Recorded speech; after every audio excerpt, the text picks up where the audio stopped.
여러분, 우리가 성장한다는 것은 살아있다는 증거입니다. 죽은 것은요 절대 성장하지 못하며 성장한다는 것은 살아있다는 증거입니다. 여러분, 우리 인간에게 있어서 발전이라는 것이 무엇이겠습니까? 한 인간의 발전이란 항상 성장하는 것이고, 그 성장은 안에서부터 이루어지는 것입니다. 신체적인 성장이, 외형적인 성장이 세월이 만들어내는 것이라면, 내면의 성장은 언제 어떤 경우라도 본인의 노력을 떠나서는 있을 수 없습니다. 스스로 노력하지 않으면서 성장을 기대하고 진보를 기대하는 이것은 어리석은 일입니다. 제대로 성장하기 위해서는 그 성장할 수 있는 환경을, 여건을 만들어 가야 합니다. 곡식의 경우를 생각해 보십시오. 곡식도 종자를 뿌려주고 거름을 주고 또 물을 주고, 그리고 농부가 손길을 내밀어서 가꾸어야 잘 자랄 것 아니겠습니까? 농부가 곡식이 잘 자랄 수 있도록 그 주변 환경을 점점 만들어줘 가는 것이지요. 교회도 그렇고 또 기업도 그렇습니다. 여러분, 저절로 자라지 않습니다. 성장하기 위해서는 성장할 수 있는 조건들을 갖추어 주어야 합니다.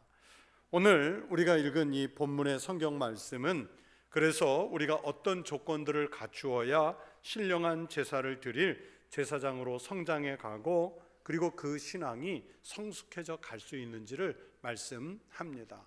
그러기 위해서 버릴 것을 버리고 우리가 사모할 것을 사모해야 할 것을 말씀합니다.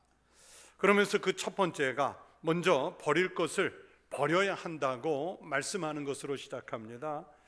여러분, 같은 평수에 똑같은 집이라고 해도요, 같은 구조라고 해도 어떤 집은 집을 좀 넓게 쓰는데 어떤 집은 아주 좁게 씁니다.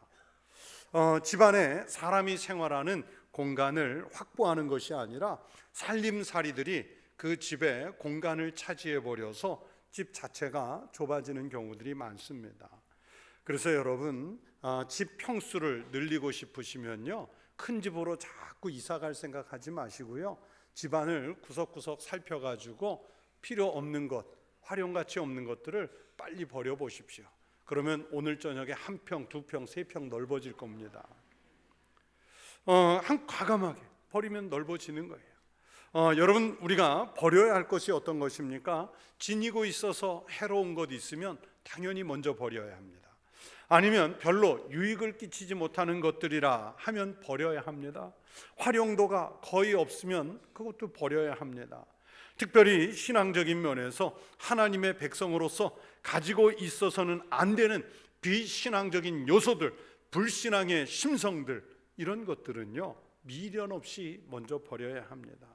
사무엘이 사무엘상 7장 3절에서 말씀합니다. 만일 너희가 전심으로 여호와께 돌아오려거든 이방신들과 아스타롯을 너희 중에서 제거하고, 즉 버리고 너희 마음을 여호와께로 향하여 그만을 섬기라. 정말로 하나님을 섬기는 진실한 신앙의 삶을 살려면, 그리고 그리스도인이라고 불리면서 우리가 그리스도인답게 살려면 먼저 버려야 할 것들이 있습니다. 이스라엘 사람들이 이방 신상들을 버려야 하나님께로 돌아올 수 있다고 말씀하시는 것처럼, 반드시 우리가 먼저 버려야 하나님께로 돌아올 수 있는 길이 있습니다. 오늘 본문 1절은 바로 그 말씀을 가지고 시작을 하는 거예요. 5가지를 버릴 것을 말씀했는데, 본문에 나오는 그 버려야 할 5가지를 먼저 말씀드리겠습니다. 첫째, 악독을 버려야 한다고 말씀하지요. 여러분, 이 악독이라는 것이 무엇일까? 이 악독은 주석을 보면 남을 해치는 무자비한 행동이라고 되어 있습니다. 오늘날 너무나도 많은 사람들이 분노의 감정을 품고 살아서요, 불특정 다수를 향해서 부지불식간에 공격해오는 순간들이 있습니다. 이거 악독이에요. 교회 안에서조차도요, 매우 공격적인 사람들이 있습니다. 자기보다 약해 보이는 사람에게, 아니면 자기보다 어려 보이는 사람에게, 아니면 자기보다 연륜이나 직분이 낮다고 여기는 사람에게 교회 아님에도 불구하고 공격적인 언사를 하는 사람들이 있습니다. 자기 중심적 사고를 갖고 타인을 향해 공격적 성향을 드러내는 이들이 바로 악독의 매인 겁니다. 우리 마음속에 가지고 있는 남에 대해 해코지하려고 하는 그 악독의 마음이 있으면 빨리 버려야 합니다. 그래야 신앙의 마음이 바르게 자리 잡을 수 있습니다.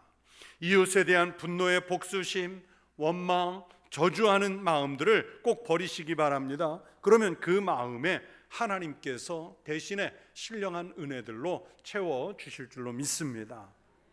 또 두 번째 항목이 기만을 버려야 한다고 말씀하죠. 이 기만은 미끼를 만들어 놓고 사람을 끌어들이는 것을 말합니다. 낚시꾼이 물고기를 잡기 위해서 낚싯밥을 쓰는 것, 미끼를 쓰는 것, 이거 기만입니다. 일종의 속임수잖아요.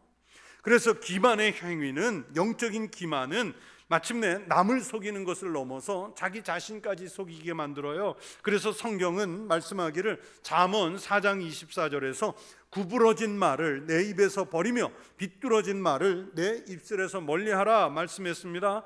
여러분, 이 말씀에서 구부러진 말, 비뚤어진 말, 이게 바로 기만의 언어들이거든요. 이렇게 성경은 기만을 우리들의 입에서, 우리들의 마음에서 제거하여 버리라고 말씀하고 있습니다. 남을 속이고 기만하는 마음에는 진실하신 하나님의 은혜가 자리할 수 없습니다. 남을 속여서 성공하려는 마음도 버려야 합니다. 여러분, 우리는요, 내가 비록 손해를 조금 볼지라도 기만하는 마음을 먼저 버려야 해요. 그러면 버린 곳에 하나님이 더 큰 것으로 채워주시는 것입니다. 셋째, 외식하는 마음도 버려야 합니다. 여러분, 외식은 자신의 실제 모습과 다른 모습을 보여주면서 마치 자기가 그렇게 사는 것처럼 꾸며 보이는 행동입니다. 예를 들면 자기가 원하는 세상적인 방식대로 살면서 교회 안에서는 사람들에게 마치 의롭거나 아니면 열심이거나 매우 정의로운 신앙인인 것처럼 그렇게 자신을 포장해서 내놓는 걸 말해요. 말은 번지르르 하지만 행동은 따라주지 못하는 상태를 말합니다. 그것을 버려야 할 것이라고 오늘 본문 1절이 말씀하시는 거예요. 여러분, 이 외식하는 것은 무엇보다도 하나님께서 싫어하시는 모습입니다. 예수님은요, 바리새인과 또는 세리와 창기, 이 둘을 놓고 비교하실 때 여러분 보세요. 바리새인 그러면 사회적으로 공적으로 어떻게 인정을 받습니까? 매우 신앙적이고 학식이 높고 백성들의 존경을 받고 지도자의 반열에 있는, 그래서 사회가 누구나 인정하는 사람들이었지 않습니까? 그들 반대편에 있는 세리나 창기들을 보세요. 그들은 사회적으로 이미 지탄의 대상이고 죄인들의 상징이고 사람들에게 손가락질을 받는 그런 사람들이었잖아요. 그런데 바리새인과 세리와 창기를 놓고 비교하실 때 차라리 창기와 세리와 같이 진실하게 자신의 죄를 주님 앞에 고백하는 그 사람들을 오히려 외식적인 바리새인들보다 주님이 더 칭찬하지 않습니까? 바리새인이 누굽니까? 뭐 성경 속의 바리새인을 잘 이해하지 못하면 오늘의 우리의 모습 속에서 누굽니까?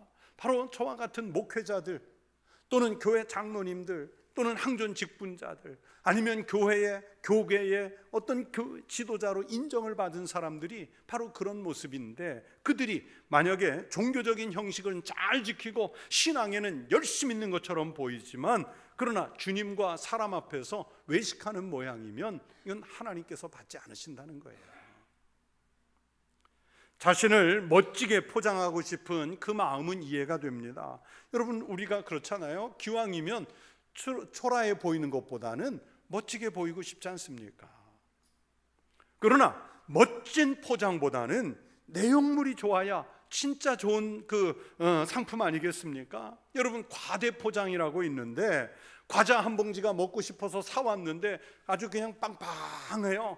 봉지에 바람이 가득 들어있어요. 그래서 얼만큼의 양이 들어있는지 모르는데 칼이나 가위 갖고 툭 자르니까 거품이 바람이 쑥 빠지면서 내용물 요만큼 들어있어요. 과대 포장이잖아요. 포장지 값이 훨씬 더 비싸요. 그래서 정부에서 그 물건을 포장할 때 과대 포장하지 말라고 계속 계도하고 그 포장 속 안에 몇 퍼센트의 내용물을 넣어야 한다고 법까지 만들어서 계도하지만 잘 안 되잖아요. 여러분, 우리 하나님께서 우리에게 보시고 싶어 하시는 것은 잘 포장된 모습을 보고 싶어 하시는 것이 아닙니다. 우리의 썩어져 가는 것 같은 겉모습을 보시려는 것이 아닙니다. 날마다 새로워져 가는, 그래서 그 속사람이 새로워져 가는 그 모습을 주님께서 보시고 싶어 하시는 거예요. 하나님은 외모를 보시는 분이 아니라 중심을 보시는 분이시기 때문에 여러분, 우리 성도들의 속사람이, 주님께서 보시는 그 속사람이 주님께 합한 마음이 되시기를 축원합니다. 또 네 번째는 시기하는 마음을 버리라고 말씀하죠. 여러분, 시기와 질투는요, 교만한 마음에서 나옵니다. 다른 사람이 잘 되는 것을 방해하려는 죄악입니다.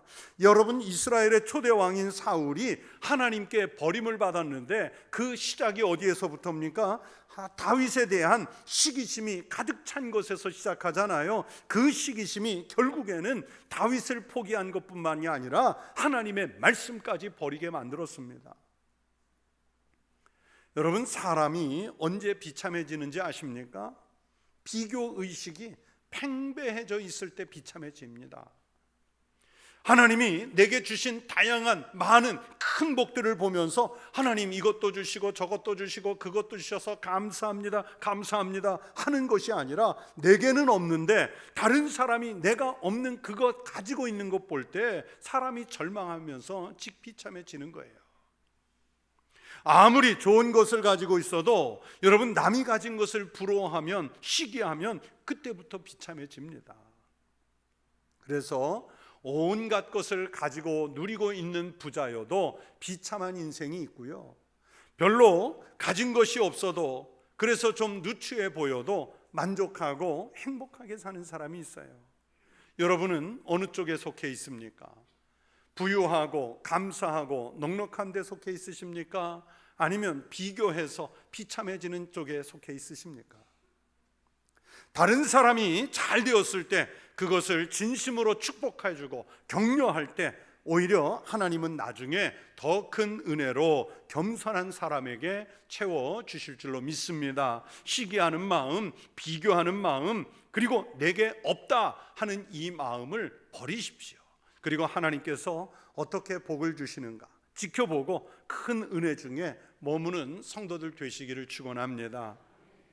다섯 번째는요, 모든 비방하는 말을 버려야 합니다. 남을 중상모략하는 악담하는 것을 말합니다. 할 수만 있으면 우리는 칭찬하는 말을 하고 격려하는 말을 하고 위로하는 말을 해야지요. 교회는 먼저 온 사람이 나중 온 사람을 배려해주고, 신앙이 좋은 사람이 신앙 약한 사람 이끌어주고, 또 강한 사람이 약한 사람 후원해주고 격려하고 용기를 주면서 세워가는 공동체예요. 성경은 이렇게 말씀합니다. 자기의 이웃을 은근히 헐뜯는 자를 내가 멸할 것이요, 눈이 높고 마음이 교만한 자를 내가 용납하지 아니하리로다. 마치 나는 남녀가 아네 하면서 부드럽게 말하면서도요, 그 속에 은근히 남을, 이웃을 헐뜯는 사람들이 있습니다. 여러분, 성경에 보면 욥이 한참 고난을 당하고 있을 때, 욥이라는 인물이 성경의 고난의 상징이지 않습니까? 이 욥이 고난을 당할 때 욥의 친구들, 세 친구가 찾아와서 욥을 신앙적인 면에서 충고하고 타이르는 장면이 많습니다. 그때 욥이 고통 중에 있는 친구들에게 하는 말이 있습니다. 나의 친구야, 너희는 나를 불쌍히 여겨다오, 나를 불쌍히 여겨다오. 하나님의 손이 나를 치셨구나. 여러분, 욥의 세 친구들이 지금 욥에게 해주는 조언은요, 하나도 틀린 말이 아닙니다. 그런데 지금 욥에게는, 불쌍히 여기고 싶은 욥에게는 그런 옳은 소리보다도 위로와 격려가 필요할 때였습니다. 이렇게 고난받는 이에게는 정의로운 말이 필요한 것이 아니라 위로와 격려가 필요했는데, 오히려 그 세 친구들은 네가 뭔가 잘못했을 것이다, 하나님과의 관계가 올바르지 않았을 것이다, 뭔가 사회적으로 잘못한 것 있는지 한번 찾아봐라, 그러면서 자꾸 욥을 다그치는 거예요. 여러분, 교회 안에서도 보면 자꾸 누군가를 비방하고 깎아내리고 욕하고 하는 사람이 있는 반면에, 아니면 자꾸 위로하고 격려하고 용기를 줘요. 하나님은요, 분명히 성경이 말씀했지요. 은근히 남을 헐뜯는 그런 사람을 멸하신다고 말씀하셨어요. 다른 사람을 낮게 보고 자기를 높게 여기는 교만한 사람에 대해서는 받아주지 않으시겠다고 하나님께서 다윗의 입을 빌려 말씀하셨습니다. 비방하는 말, 남을 중상모략하는 말, 남을 얕잡는 말들은 바로 신령한 제사장으로서의 삶을 사모하는 우리 그리스도인들의 입에서는 버려져야 할 마음입니다. 사랑하는 성도 여러분, 신앙의 삶을 살면서 여러분의 마음을 넓히기 위해, 여러분의 신앙을 넓히기 위해 지평수 넓히듯이 먼저 여러분이 버려야 할 것은 무엇입니까? 여러분의 그 좁은 마음을 넓히기 위해서 무엇을 먼저 버려야 합니까? 하나님의 백성으로서 오늘 성경이 말씀하는 이 부적합한 생각과 행동들을 꼭 버리시기를 바랍니다. 그리고 하나님의 백성으로서 성장해 가십시오. 하나님은 여러분에게 신령한 제사장의 직분을, 이것을 버린 사람들에게 맡기고 싶어 하십니다. 그러면서 두 번째, 버릴 것은 버리면서 대신에 신령한 젖, 즉 하나님의 말씀을 사모해야 한다고 말씀했습니다. 오늘 본문이 말씀합니다. 갓난아기들 같이 순전하고 신령한 젖을 사모하라. 여러분, 혹시 아이들 키울 때 아기들이 먹는 그 우유병 있잖아요. 그 우유병 빨기가 얼마나 어려운지 혹시 실험해 보신 분이 있으세요? 거의 없으실 거예요. 저는 우리 큰애가 아기일 때 이 분유병을 빠는데 얼굴이 빨개지도록 힘을 주고 빠는 거예요. 그래서 뭐 그거 이렇게 술술술 나오는 것인 줄 알았는데 뭐 저렇게 얼굴이 빨개지도록 힘을 주냐 해가지고 제가 한번 실험적으로 해봤어요. 안 나와요. 잘 안 나와요. 그거 하나만이 아니라 다른 병들 다 똑같아요. 깜짝 놀랐습니다. 어른인 우리들의 힘으로도요, 분유가 잘 나오지 않습니다. 여러분, 제 말이 의심스러우면 이제 손자 손녀 것 갖고 한번 해보세요. 그때 제가 깨달은 게 있어요. 아이들이 젖을 먹기 위해서 아주 상당한 힘을 쓰는구나. 우리가 그래서 말하지 않습니까? 젖 먹던 힘까지 내라고. 바로 그 얘기라는, 뽑아낼 수 있는 모든 힘을 다 동원하라는 얘기예요. 그게 아주 평범한 진리를 깨달았어요.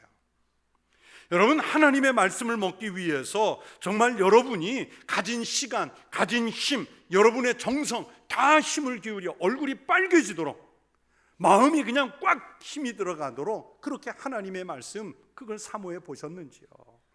우리를 구원에 이르도록 하는 다른 지식은 없습니다. 오직 예수 그리스도 이름 외에는 구원을 얻을 만한 다른 이름을 우리에게 주신 일이 없다, 다른 길을 우리에게 주신 일이 없다고 성경이 말씀했습니다. 즉 신령한 젖, 하나님의 말씀으로 말미암아 우리를 구원에 이르도록 자라게 하신다고 성경이 말씀하십니다.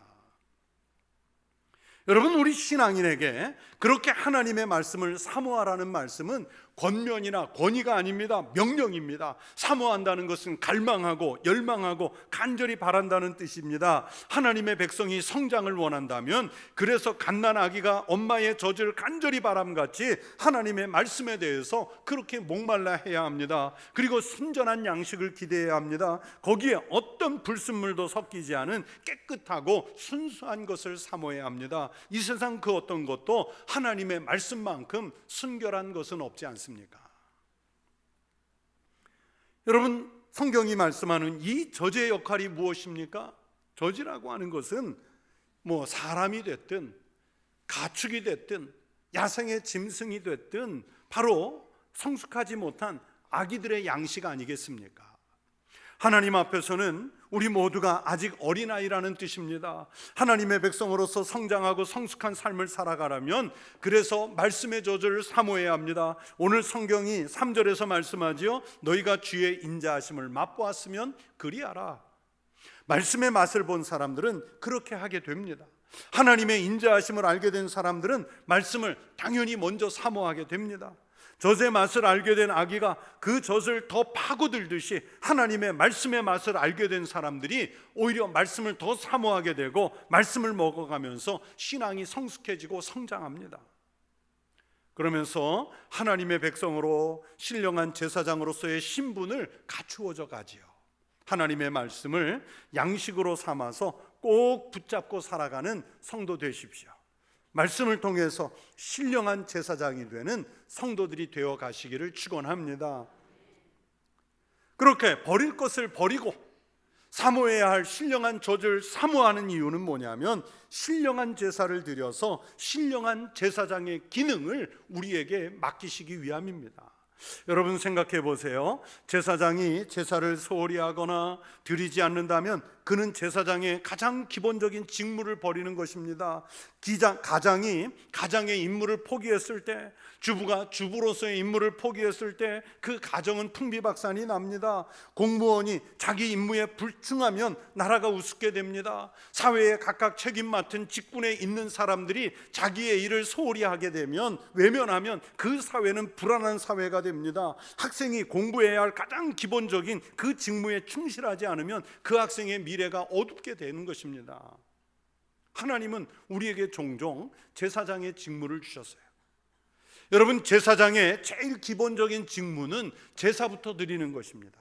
우리의 예배입니다. 하나님의 백성으로서 신령한 제사장으로 나아가기 위해서는 제사, 예배를 잘 드리는 것이 바로 제사장으로서의 필수입니다. 예배에 형식적으로 참여하는데 의미를 두고 다닌다면 하나님의 백성이 될 수는 없습니다. 여자 성도들은 별로 그렇지 않을 텐데 남자 성도들 민방위 훈련에 가보셨지요? 민방위 훈련. 저는 30대, 40대 대부분 학교에 적을 둔 학생이었기 때문에 동네 동사무소에서 하는 민방위 훈련을 거의 몇 번 가보질 않았습니다. 그냥 학생증이 없을 때 잠깐 동사무소에서 시행하는 민방위 소집 훈련, 민방위 교육이라고 하는데 거기 참석해 봤는데, 제가 이 민방위 교육 몇 번 안 갔지만 그거 갈 때마다 마음에 드는 생각이 뭐였냐면, 이걸 왜 하나? 이 민방위 훈련을 왜 하나? 그리고 지금 여기 와서 앉아 있는 저 많은 사람들은 무슨 생각을 하고 앉아 있을까? 참 회의적인 생각이 많이 들었습니다. 훈련을 진행하는 공무원들이나 참석하는 사람들이나 하나같이 막 다 건성건성 시간 때우기 위해서 하는 거예요. 참여해서 앉아 있다 보면 거기에 와 있는 시간이 너무 아깝고, 그러면서 그 일을 집행하는 사람들이나 아니면 강사료 나가는 그런 그 세금이 아까웠어요. 세금이.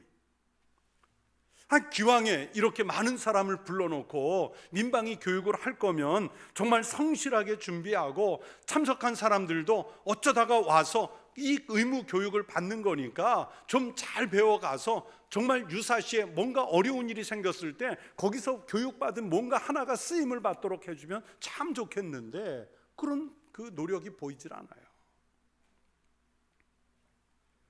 그러면서 오늘 말씀을 읽고 묵상하다가 이 생각이 난 겁니다. 여러분, 제사에, 예배에 참석한 성도들을 볼 때 예배에 대한 갈망도 없이 그냥 우두커니 앉아서 예배하는 이들을 보면 어쩌면 하나님 앞에 교회 민방위 훈련 온 것이 아닌가, 민방위 교육 받자고 온 거 아닌가, 그런 생각이 들었습니다. 그 민방위 교육에서 제일 중요한 게 뭔지 아세요? 도장 찍는 거예요. 왔다 갔다는 그 확인받는 거거든요. 그러니까 우리도 하나님 앞에 민방위 교육받는 그 심정으로 와서 하나님께 도장 찍고, 앞에서 지켜보고 있는 목사님께 눈도장 찍고, 그리고 같은 구역 식구나 지역 또는 교구 식구에게 눈도장 찍고, 그건 재미없는 마음으로 오는 거예요.